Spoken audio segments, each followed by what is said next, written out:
ಎಲ್ಲರಿಗೂ ಬೆಳಗಿನ ಶುಭೋದಯ. ಎಲ್ರು ಹೇಗಿದ್ದೀರಾ? ತುಂಬಾನೇ ಚೆನ್ನಾಗಿದ್ದೀರಾ ಅಂತ ಭಾವಿಸ್ತೀನಿ.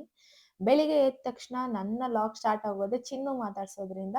ಚಿನ್ನು ಎಲ್ಲ ಮಾತಾಡ್ಸಿ ಬಂದು ಬ್ರೇಕ್‌ಫಾಸ್ಟ್ ಮಾಡ್ಕೊಳ್ಳೋಣ ಅಂತ ಹೇಳ್ಬಿಟ್ಟು ಚಪಾತಿ ಮತ್ತೆ ಕ್ಯಾಪ್ಸಿಕಮ್ ಪಲ್ಯ ಮಾಡ್ಕೊಂಡೆ.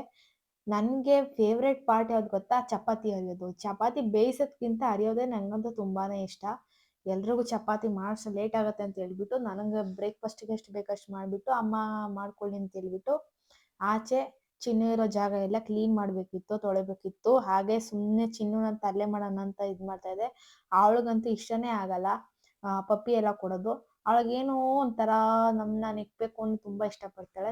ಸರಿ ಗೌರಿನ ಆಚೆ ಕಟ್ಟಾಕ್ಬಿಟ್ಟು ಎಲ್ಲ ಕೊಟ್ಟಿಗೆ ಎಲ್ಲ ತೊಳಿಬೇಕಿತ್ತು. ಹಾಗಾಗಿ ಗೌರಿನ ಆಚೆ ಕರ್ಕೊಂಡು ಹೋಗಿ ಕಟ್ಟಾಕ್ ಬಂದೆ. ಫಸ್ಟ್ ಹಂಡೆಲ್ ನೀರೆಲ್ಲ ಖಾಲಿ ಆಗ್ಬಿಟ್ಟಿತ್ತು. ಸ್ನಾನ ಮಾಡ್ಬೇಕಿತ್ತಲ್ಲ, ಹಾಗಾಗಿ ಹಂಡೆಗೆಲ್ಲ ನೀರ್ ತುಂಬಿಟ್ಟು ಉರಿ ಹಾಕ್ಬಿಟ್ಟು ನಂತರ ಚಿನ್ನು ಇರೋ ಜಾಗನೆಲ್ಲ ಕ್ಲೀನಾಗಿ ತೊಪ್ಪೆನೆಲ್ಲ ಉಜ್ಜಿಬಿಟ್ಟು ತೊಳೆದೆ. ಅವ್ಳು ಬೆಳಗಿಂದ ಸಾಯಂಕಾಲ ಒಂದೇ ಪ್ಲೇಸಲ್ಲಿ ಇರೋದ್ರಿಂದ ತುಂಬಾನೇ ಗಲೀಜು ಮಾಡ್ಕೊಂಡಿರ್ತಾಳೆ. ಹಾಗಾಗಿ ಬೆಳಿಗ್ಗೆ ಒಂದು ಟೈಮು, ಸಾಯಂಕಾಲ ಒಂದು ಟೈಮು ಅವ್ಳು ಮಲ್ಗೋ ಜಾಗ ಕ್ಲೀನ್ ಮಾಡಲೇಬೇಕು. ಕ್ಲೀನ್ ಮಾಡಿಬಿಟ್ಟು ಬೇರೆ ಕಡೆ ಚೆನ್ನಾಗಿರೋ ಜಾಗ ಕಟ್ಟಾಕಿದ್ದು ಅದೆಲ್ಲ ಒಣಗಿದ್ಮೇಲೆ ಡ್ರೈ ಆದಮೇಲೆ ಬಂದು ಮತ್ತೆ ಕಟ್ಟಾಕೋದು. ನಂತರ ಪಾತ್ರೆ ಎಲ್ಲ ಸ್ಟಾಕ್ ಇತ್ತು.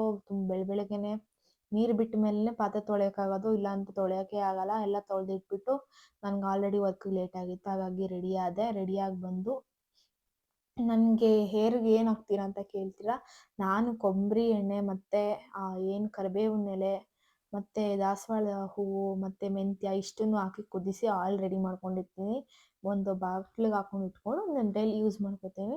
ನಂತರ ಬ್ರೇಕ್‌ಫಾಸ್ಟ್ ತಟ್ಟೆಗೆ ಹಾಕ್ಕೊಂಡು ನನ್ನ ಲಂಚಿಗೆ ಏನು ಬೇಕು ಪ್ಯಾಕ್ ಮಾಡಿಕೊಂಡೆ. ನಂತರ ಬ್ರೇಕ್‌ಫಾಸ್ಟ್ ತಿಂದ್ಬಿಟ್ಟು ಹೊರಡೋಣ ಅಂತ ಆಲ್ರೆಡಿ ಟೈಮ್ ಆಗಿಬಿಟ್ಟಿತ್ತು. ನಾನು ಡೈಲಿ ಲಾಗ್ ಮಾಡೋದ್ರಿಂದ ಬೇಜಾರಾಗಲ್ವಾ ಅಂತ ಕೇಳ್ತೀರಾ? ನಾವು ಮಾಡೋ ಕೆಲಸ ನೋಡ್ಬಿಟ್ಟು ಇನ್ನೊಬ್ರು ಇನ್ಸ್ಪಿರೇಷನ್ ಆಗಿ ತೊಗೊಂಡು ಅವರು ಕೆಲಸ ಮಾಡ್ತಾರೆ ಅಂದರೆ ಯಾಕೆ ವೀಡಿಯೋಸ್ ಹಾಕ್ಬಾರ್ದು ಅಂತ ನನ್ನ ಕ್ವಶನ್ನು. ಸರಿ ಅಂತ ಹೇಳ್ಬಿಟ್ಟು ಊಟ ಎಲ್ಲ ನಾಷ್ಟ ತಿಂದ್ಕೊಂಡು ಲಂಚ್ ಬ್ಯಾಗ್ ಪ್ಯಾಕ್ ಮಾಡಿಕೊಂಡು ಹೊರಟೆ. ಒಂದು ಸ್ನ್ಯಾಕ್ಸ್ ಥರ ಒಂದು ಕಿತ್ಲೆ ಹಣ್ಣು ತೊಗೊಂಡೆ. ನಂತರ ಶಾಕ್ಸ್ ಎಲ್ಲ ಹಾಕ್ಕೊಂಡು ಹಂಗೆ ಚಿನ್ನನ ಮಾತಾಡಿಸ್ಕೊಂಡು ಹೊರಡೋಣ ಅಂತ ಶೂಸ್ ಎಲ್ಲ ಹಾಕ್ಕೊಂಡೆ. ನಾನು 8:30ಗೆ ಮನೆ ಬಿಟ್ಟರೆ 9 o'clock ಆಲ್ರೆಡಿ ನಾನು ಆಫೀಸಲ್ಲಿ ಇರ್ಬೋದು. ಸ್ವಲ್ಪ ನಿಯರೆಸ್ಟ್ ಒಂದು 12 to 13 ಕಿಲೋಮೀಟರ್ಸ್ ಆಗುತ್ತೆ ಆಫೀಸ್ಗೂ ನನ್ನ ಮನೆಗೂ. ಹಾಗಾಗಿ ಶೂಸ್ ಎಲ್ಲ ಹಾಕ್ಕೊಂಡು ರೆಡಿಯಾಗಿಬಿಟ್ಟು ಆಫೀಸ್ ಕಡೆ ಹೊರಟೆ. ಹೋಗ್ಬೇಕಾದ್ರೆ ಫಸ್ಟು ಬಸ್ಸಲ್ಲೇ ಹೋಗ್ತಾಯಿದ್ದೆ. ಇವಾಗ ಹೊಸ ಸ್ಕೂಟಿ ಪರ್ಚೇಸ್ ಮಾಡಿದ್ಮೇಲೆ ಸ್ಕೂಟಿಲೇ ಡ್ರೈವ್ ಮಾಡ್ಕೊಂಡು ಹೆಲ್ಮೆಟ್ ಹಾಕಲ್ವಾ ಅಂತ ಕೇಳ್ತೀರಾ? ಹೆಲ್ಮೆಟ್ ಹಾಕ್ತೀನಿ, ಅಲ್ಲಿ ವೀಡಿಯೋಸ್ ಮಾಡ್ಬೇಕಾದ್ರೆ ರಿಮೂವ್ ಮಾಡ್ತೀನಿ ಅಷ್ಟೇ. ಹೋಗಿ ಲಾಗಿನ್ ಆಗಿಬಿಟ್ಟು ಆಫೀಸ್ ಒಳಗಡೆ ಎಂಟರ್ ಆದೆ. ಆ್ಯಸ್ ಯೂಶ್ವಲ್ ನಮ್ಮ ವರ್ಕ್ ಗೊತ್ತಿದೆಯಲ್ಲ, ಅಕೌಂಟ್ಸು ಎಲ್ಲ ಕ್ಲಿಯರ್ ಮಾಡಬೇಕಿತ್ತಲ್ಲ. ಫಸ್ಟ್ ನಮ್ಮ ರಾಯರಿಗೆ ಹೂವಿಟ್ಟು ರಾಯರಿಗೆ ನಮಸ್ಕಾರ ಮಾಡಿದ್ಮೇಲೆ ನಾನು ವರ್ಕ್ ಸ್ಟಾರ್ಟ್ ಮಾಡೋದು. ಡೈಲಿ ಸ್ಟಾರ್ಟ್ ಮಾಡೋಣ ನಮ್ಮ ಅಕೌಂಟ್ಸ್ ವರ್ಕು. ನನ್ನ ಯೂಟ್ಯೂಬ್ ಚಾನಲ್ ಯಾರ್ಯಾರು ನೋಡ್ತಾ ಇದ್ದೀರಾ ದಯವಿಟ್ಟು ಸಬ್ಸ್ಕ್ರೈಬ್ ಮಾಡ್ಕೊಳ್ಳಿ, ಲೈಕ್ ಆ್ಯಂಡ್ ಶೇರ್ ಕಾಮೆಂಟ್ ಮಾಡಿ, ನಿಮ್ಮ ಫ್ರೆಂಡ್ ಸರ್ಕಲ್ಲು ಶೇರ್ ಮಾಡಿ. ನಮಸ್ತೆ, ಮತ್ತೆ ಸಿಗುವ.